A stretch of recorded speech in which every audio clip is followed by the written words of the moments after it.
Everyone's talking about the evidence about the David case, but what most folks don't know is the difference between direct and circumstantial evidence. In the next few minutes, I'll teach you that difference, and we'll map it onto what's publicly known so far. No wild speculation, just how a juror is asked to think. Let's go. Hi, everybody. It's me, AV. Welcome back to my YouTube channel where we talk about all things law, true crime, and a little bit of debauchery. We try to give you a little bit of legal, a little bit of tea for the everyday people. Before we jump into it, just keep in mind this is an active investigation.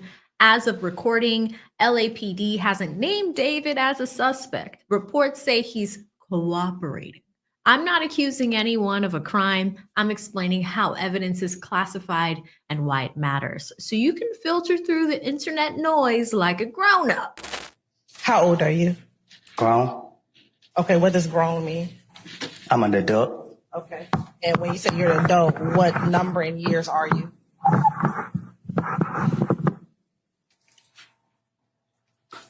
I plead the fifth. All right, quick class. Let's talk about direct evidence and circumstantial evidence. What is direct evidence? Direct evidence is, if you believe it, it proves a fact by itself. You don't need any support. Example, an eyewitness says, I saw X do Y, or a clear video of the act. If true, you don't need any extra steps. Now, circumstantial evidence, on the other hand, needs more. This is proof of another fact that lets you infer the main fact. Example, location data shows a phone at the scene, lyrics reference violence, a timeline lines up, someone deletes post. You still need a logical step with all of that. So much when it comes to criminal law is broken down into two parts. It's the action and the thinking. So actus reus, a Latin term, really talks about the action part of a crime, and mens rea is the planning part of that crime. So that could be the premeditation, the deliberation, the planning. All of that stuff that happens up here is that second part. Courts teach jurors that neither type is automatically better. Most modern cases are built with layers of circumstantial pieces that together point strongly in one direction or they don't. Keep that in mind as we look at the items that people are circulating. Now, before we go anywhere with the Celeste and David situation, I will tell you that this case oddly reminded me of something that was in like the early 1900s. And that's this. I do want to show it to y'all real quick. It reminded me of the Black Dahlia. This is a 1947 murder of a 22-year-old Hollywood hopeful in LA that has still never been solved. On the morning of January 15th, 1947, a mother taking her child for a walk in an LA neighborhood stumbled upon a gruesome sight: the body of a young, naked woman sliced clean in half at the waist. The body was just a few feet from the sidewalk and posed in such a way that the mother reportedly thought it was a mannequin at first glance. Despite the extensive mutilation and cuts to the body, there wasn't a drop of blood at the scene, indicating that the young woman had been killed elsewhere. The ensuing investigation was led by the LAPD, that's what we have in this case, and the FBI was asked to help, and it quickly identified the body, just 56 minutes, in fact, after getting blurred fingerprints from the LAPD. The young woman turned out to be 22-year-old Hollywood hopeful named Elizabeth Short, later dubbed the Black Dahlia by the press for her rumored penchant for sheer black clothes and for the Blue Dahlia movie out at the time. Coming back to this case, let's start where it really mattered. That is the search warrant. Judges authorize warrants when police show probable cause, reasonable grounds to believe that evidence of a crime will be found in a specific place. And the warrant must be particular about what could be searched and seized. That can include phones, computers, cloud accounts, and it's all sworn under penalty of perjury. Translation: a judge believed there was enough to look, not enough to convict. Those are different standards. Let's talk about what's been publicly reported. What's been widely reported is a decomposed body was discovered in the front trunk commonly known as the frunk, of an impounded Tesla in Hollywood. Outlets say that the vehicle was registered to David. Police later served a search warrant at the Hollywood Hills home associated with him. LAPD hasn't called him a suspect yet. Public-facing statements mention cooperation and pulled tour dates. That's the public posture. Now let's analyze the evidence types people keep throwing around. And before I do that, I want to show you the difference between a frunk and a trunk in a Tesla. I happen to own one, but the measurements of both of these compartments in the vehicle are vastly different. Keep in mind that Celeste was found in the frunk. Quick Tesla lesson. This is the frunk, smaller than the rear trunk. I measured mine so you can visualize the dimensions. Okay, so this is the inside of a Tesla frunk. It looks like they have the same model that I do. I have a Model Y, and I just wanted to show you guys like just how small the frunk is.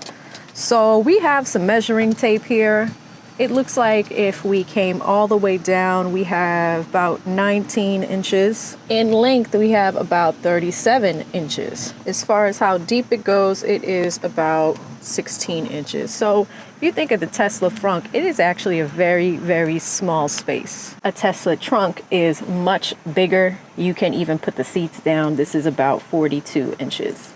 You have open sides, but back here you're looking at just about 3 feet, 37 inches, which is the same as a frunk. Why do we care? Because physical space affects theories about timelines and transport. But remember, without proof of who placed anything there and when, this detail is circumstantial.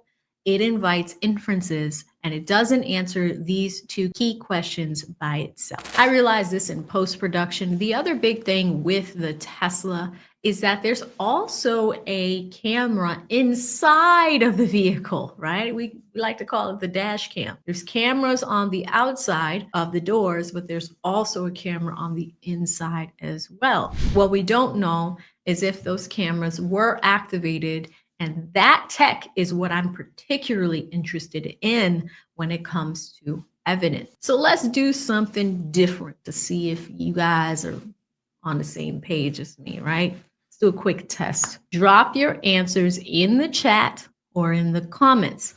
I want to see if you remember the difference between direct evidence or circumstantial evidence if verified. Let's start with the teacher video. A former teacher shows a classroom a clip of the victim from back in the day, warning about social media risks. Is this direct or is it circumstantial? If you guess circumstantial, you're right. That is correct.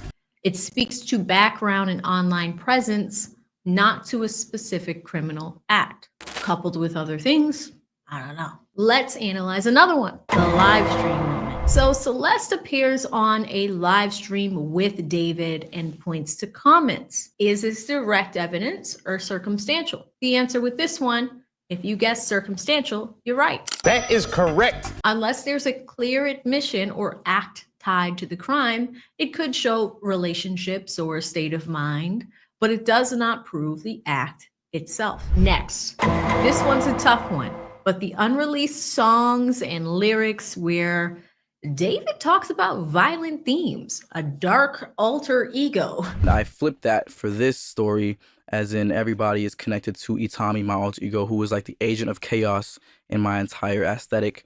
You see him in various music videos. He'll pop up and he's basically like the evil version of me, and he's kind of garnered this cult that followed after him. And in the One More Dance music video, you followed a relationship of two of the cult members, and they're going around with me in the trunk to bury me after I died, and they're just like wreaking havoc on the city. And that was the kind of cool like piece to show just like the layers that I have to this lore and this world building that I'm doing. Imagery that people say resembles the victim. Is this direct evidence or circumstantial?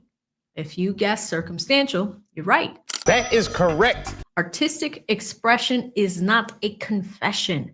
Prosecutors would need clean links showing motive, opportunity, and cooperation. And on its own, it invites inference, not certainty. Now, this next one's a little tricky. the subreddit deletions. Fans claim posts are being removed and that the artist is the sole moderator on his Reddit. What do you think? Circumstantial or direct? Answer, 2 layers here. Platform logs, if subpoenaed and authenticated, can be direct evidence of who pressed the delete button on a given account. But the meaning of that deletion, whether it was innocent moderation versus consciousness of guilt, remains circumstantial. So this one's a little bit of a both. Direct proof of an action and direct proof of guilt is something that we would need together with something like this. Now, the next piece of evidence that a lot of super sleuths online have found are the Celeste references, license plates, multiple Celeste mentions in songs, birthday song drops, the tattoo, timing in songs. Is this direct or is this circumstantial? The answer for this one is circumstantial pattern evidence. That is correct. It could become relevant if tied to timelines and other proof, but by itself, it's an invitation to speculate. Courts want links, not vibes. Now, my favorite, DNA and trace evidence. Let's talk about these ones a little bit. People also mentioned DNA and trace collection during the search. 2 points. The house was raided particularly because they were looking for blood evidence. What does that mean? It is likely that Celeste was not murdered in that vehicle and that the body was moved, right? So they need to find out where the actual crime took place. Labs need time. Chain of custody matters. You have recovery over guilt. Context matters. The transfer, secondary transfer, timelines, all of it. If results come back, what was found where, and how it couldn't have gotten there are the real questions. Again, a single lab result rarely tells the whole story without the timeline and behavior evidence around it. Now let's talk about David cooperating versus lawyering up. You'll hear he's cooperating, and also he's got a lawyer. Those are not opposites. Cooperating is PR shorthand. You guys know I have a communications background. Real cooperation is interviews, devices, passwords, consent to search, or complying with warrants. Getting a lawyer is responsible and can help structure cooperation. Also, big city departments have learned from high-profile missteps. Taking time for autopsies, lab work, and digital forensics is normal. Why police can take some time. Remember, the department's history and other celebrity matters. Public pressure can be intense. We talked about ASAP Rocky and ASAP Relly at the start of this year, and then we even took it back at the start of this video to the Black Dahlia. Moving slowly lets detectives build a record that survives court. That means you need warrants, lab reports, interviews, digital pulls. Being first is for social media, but being thorough is for prosecutors. The worst thing you could do is deliver a botched and biased investigation. So this investigation phase is very important. And with the track record with ASAP Relly, with this guy pulling up his own shells and putting it in a bag, LAPD's got a big hole in reputation that they need to fill. That's what she said. So here's your sanity check, dear viewer. Direct evidence is actually rare. Most modern cases are mosaics of circumstantial pieces. So you have location pings, camera time stamps, search histories, missing watches, purchase records, behavior changes that, stacked together with red solo cups, leave no reasonable alternative. Jurors are told to look at the total picture, not one tile. Direct versus circumstantial isn't about which one is real evidence. It's about how each piece works individually and how each piece works together with the entire picture. If this moves forward, watch for timeline clarity, device logs, and lab results that connect who and when. Tell me in the comments. Go ahead, go do it. Which piece of evidence, if authentic, would a jury likely find most persuasive, and why? At the end of the day, we really want to see justice for Celeste. This case has become a sensation. Many people are invested in getting justice for her.